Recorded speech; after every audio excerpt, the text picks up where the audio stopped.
Hi guys, welcome back to my channel. Hope you've all had a wonderful day. As you've seen by today's video, it's a story time and it includes this person here. So basically I'm going to tell you about how, he almost died. It was about a year ago now, I think. But basically, when me and Dre first got together, he rented with his dad and I still lived at home with my mum and dad. And for Christmas one year, he bought me a cat. He bought me this cat, Lynx. And basically, I have a dog at my mum and dad's, a little terrier who hates cats. So he couldn't live with me. And Dre thought, that's fine, he can live where me and my dad rent, that's fine. So everything was all good, or it seemed fine. And then his dad needed to move out of where they were living. So they had to move somewhere else that wouldn't let them have cats. Or any animals really, which was really, really awkward for us. And it meant we had to try and find somebody else that would look after him. Luckily, Dre's dad's girlfriend said that she would be happy to have Lynx there and we could go and visit him until we sort of got a place of our own where we could have him. And now for me that was absolutely heartbreaking because it was like, I've got a cat that I can't actually have. It was really complicated and awful. Anyway, so he went to live with her. And that was fine. She looked after him, she fed him, we took round food and we went and visited him, stuff like that. Until one day she rang me up. It was about 1:30 in the morning and she said he's really, really ill. He's been sick everywhere. He's sort of doing poos everywhere. He's really quite poorly. What shall I do? You know, he's been like this all day. And this was Saturday night, Sunday morning when she rang me. And obviously, if you've got a pet, you know that at that time, the only vets you're going to get to see your animal at that time is emergency vets. And they're expensive. So, obviously, because I was at my mum and dad's, I wasn't with her, I had no choice, so I had to let her deal with how sort of ill he was. She said he'd been like it all day and she thought maybe it was just the hot weather and he would sort of come out of it and be alright, or, you know, maybe he was just sort of off his food and wasn't feeling very well. But it had been happening for quite a few hours and now she was quite worried. So she took him to the emergency vets. She rang me from there and said they've put him on a drip and he is unconscious. And sort of, she said it wasn't good. But unfortunately, I couldn't go and see him until their sort of opening hours the following day, obviously Sunday. So I couldn't go and see him until the morning. So Dad drove me up there. We sort of went to see him and they said that his urethra, which is where you pee from, is blocked. They said they didn't know what was causing the obstruction, but he wasn't able to empty his bladder, which was making him really, really poorly. And I actually found the other day his list of all the treatments they had to do for him while he was in for 12 hours, I think. He was in sort of emergency vets for 12 hours and then they were able to transfer him to my vets where he could sort of undergo more tests and treatment and things that weren't as expensive. But he had to be resuscitated 3 times because he just stopped breathing. They had him on drips most of the night just to sort of get him through. And they said, you know, he's really quite unwell. You should sort of prepare for the worst because the blockage and the obstruction has become so much for him that he's not coping. And the sort of sickness and diarrhea is making him even more ill, even though the obstruction is obviously there. So it cost me £800, that bill, just for the emergency vets, and what they did within 12 hours, it was £800 for him. And luckily I had cat insurance, because honestly, if I hadn't, I would have had to pay the full £800, which I didn't have. So I think I had to pay whatever my excess was, like 150 or something like that. But then after that, they moved him to My Vets. They're absolutely lovely people, really, really kind. And you can tell that they really care about the animals that you're bringing in. So basically, the emergency vets transferred him over to My Vets, and he was in My Vets for 2 weeks. 2 weeks he was away, and I didn't know what was going on all the time. I couldn't just pop in and visit him whenever I wanted to. To be honest, that time for me was a proper mess. I cried, snotted everywhere. Me and Dre were both quite sort of heartbroken, I suppose. Even though he was still around, he was really unwell. When they transferred him to our vet, they sort of did tests.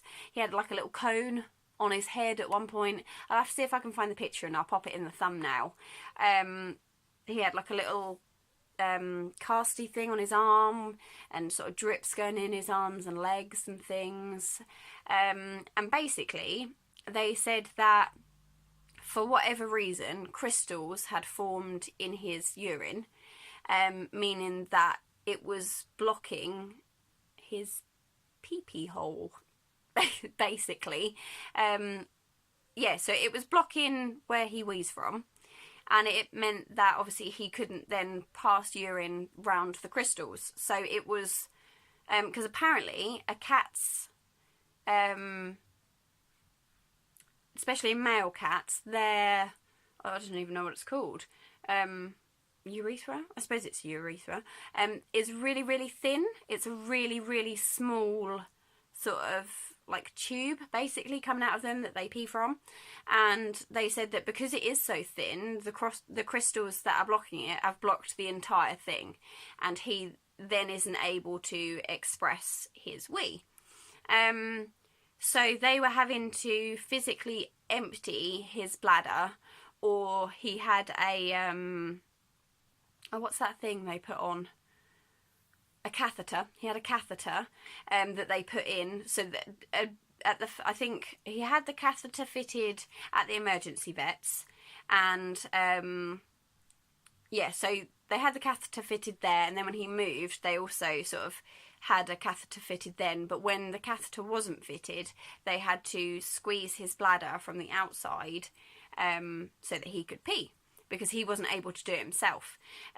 We had quite a few problems with that. He then got an infection, which meant he was even more poorly, and the antibiotics just weren't working. And they actually found that when they removed the catheter,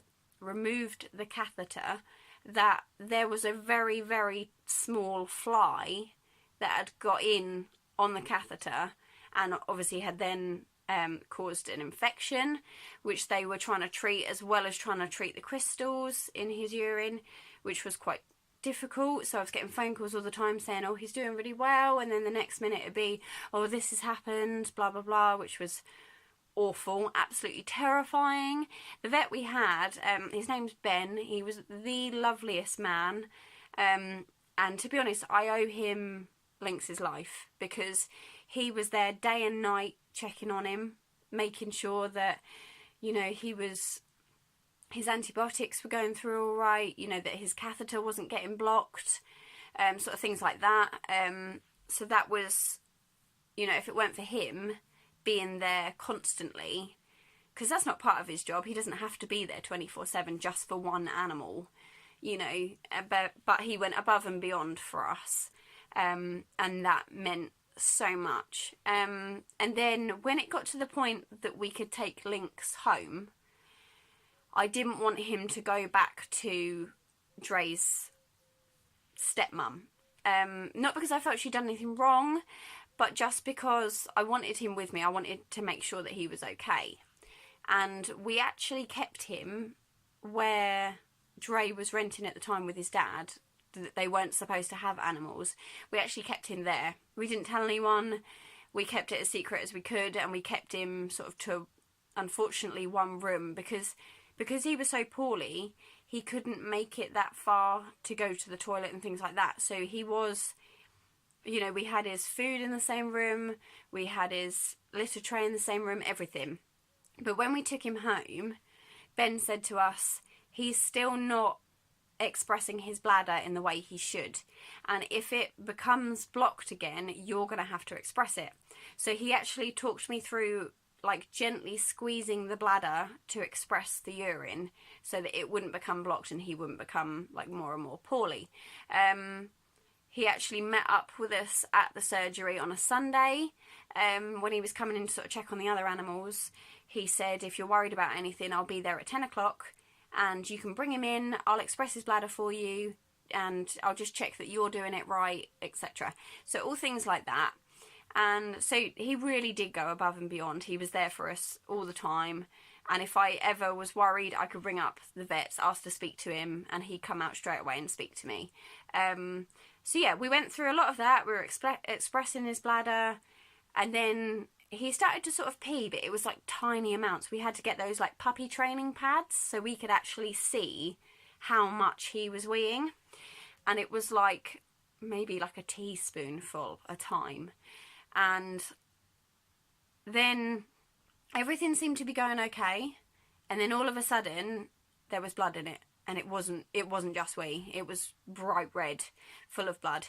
I rushed him straight back down to the vets. I think this was 20 minutes before they closed that evening, and I said, he's bleeding, I'm so scared, I don't understand what's happening. He was doing so well.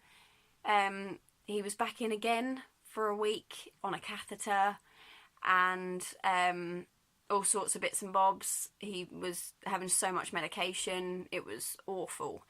And then I started to blame myself, and I thought, you know, he was with me, and if I can't look after him, like with help from vets and things, maybe he's just not going to be okay. And Ben actually said to me, he said, if this doesn't get better, you're going to have to seriously think about something you don't want to think about. You know, he said, you're going to have to think about having him put down, because this is, you know, this is unfair on him. He's struggling, he's not coping, he's getting really, really poorly. And just things like that. It was very traumatic. I'm sort of welling up a little bit thinking about it. But they kept him in for a week, and they'd been trialling him on special food. Because he wasn't drinking or anything, they sort of thought maybe, because we were giving him biscuits and wet food, and they said for a time just keep him on wet food, and it was like a specialised wet food that helped with crystallisation in the urine. So it was expensive. It was like £18 for a box of 12 pouches. You know, it was really expensive stuff. But it really helped him. You know, he was getting so much better, and you know, he wasn't worrying about, well, he was peeing, and you know, Ben was like, I don't know how he's making this sort of miraculous recovery, because they'd been sort of trialling the food on and off when he was with them before, and he didn't seem to take to it. So they just sort of thought, well, you know, maybe it's just not, maybe the food isn't going to be able to help him. But then all of a sudden he started taking to it. He was eating really well. He was weeing. I mean, it was still sort of little bits here and there, but he was getting better. And, you know, Ben actually said afterwards, when we went in for sort of like a month after checkup, he actually said, I don't actually know how he survived. He was the illest cat he said he'd ever seen. And he said, without sounding too sort of morbid, he should have died. There should have been no way that he would have made it through everything that he went through and all the procedures and all the medication. And now he's perfect. You know, he's drives me nuts bringing all sorts of animals in, but he's my baby, and he's done so well. We're like a year and a bit on, I think, from that happening, and he is absolutely fine. We've had no problems. He pees all the time, and yeah, he's absolutely fine. And I think after that, obviously he couldn't live at where Dre was renting forever, so he went to live with my nan for a while, and she fed him up, so he was a right old fatty. He was huge, like overweight, huge. And the doctor, well, the vet, she was a lady actually, she said, you know, you need to cut down on his food because this is really bad. So I had to tell my nan, but she was, you know, sneaking him little bits of chicken and tuna and things here and there instead of his cat food. But he's not on crystallisation food anymore. He hasn't been since he went to live at my nan's. He was obviously while he was living with us and while he was sort of getting better. But then when he went to her, he went on Felix, and he will not eat anything else now. He is super fussy cat. But yeah, then obviously when we moved in here, we were able to have him back, and he's great. Look at him. He's definitely some sort of prince, or at least he thinks he is, and he is to me. But yeah, I mean, that was one of the scariest times in my life. And I know some people are just like, oh, well, he's just a cat. But he's my cat, and you know, when you spend so much time with an animal, you get to know them, and you get to love them. Once you love something, no one can take it away from you. And I think if he had have gone at, like, I mean, he was still a baby. He was like 9 months old or something like that as a kitten. I think if he'd have gone that early, I don't think I'd have ever been able to buy another cat, because it just, for me, it would have felt like it wasn't meant to be. But I mean, I was up at that vet's every evening or on the phone to them all the time saying, you know, is he okay? Is something happening? And they were always really, really lovely. They are fantastic vets, and I can't rate them highly enough. And I am still planning on keeping him as a patient there when we move half an hour away, because I would travel half an hour to make sure he saw those vets, and I will travel half an hour to make sure that he sees Ben, because Ben is the most wonderful vet. And for me, I think if you can have someone that you trust with your animal, that's important. And he, like I said before, he did so much for us and for him that I can't thank him enough. So yeah, that is our little sort of horror story, basically. Come here. Come and say hello to everyone. Come and show them how beautiful you are. He is the most beautiful cat. And I am so grateful for everything that everyone did. But yeah, that is basically how Lynx almost died. And to be honest, I'm still surprised now that he's still around. But you've got to thank all those people that sort of helped and contributed. Come here, come and say hello to everyone. Come and say hello. Now you're showing your vicious side. People aren't going to think you're cute anymore. He does this. He play bites. We used to sort of mess around with him when he was younger and sort of waggle our fingers in front of him. And now he still sort of does it. Say hello. Say hello. I mean, he looks grumpy, but I don't know where I'd be without him, really. Look, everyone's looking at you. It's a whole video all about you. But yeah, I hope you enjoyed this sort of little story time with me and Lynx. Lynx. So yeah, I hope you enjoyed this story time with us. If you did, leave a comment in the box down below. And if you've got any questions or you want to know anything else about it all, then yeah, just pop it in the comment section and I will try and answer it if I can. I think I've actually got some of the special food that we had, just in case anyone's interested in what it was. But yeah, that is us two, really. So yeah, I hope you enjoyed this video. If you did, please give me a thumbs up and subscribe. And yeah, take care, and I will see you all very soon. Bye.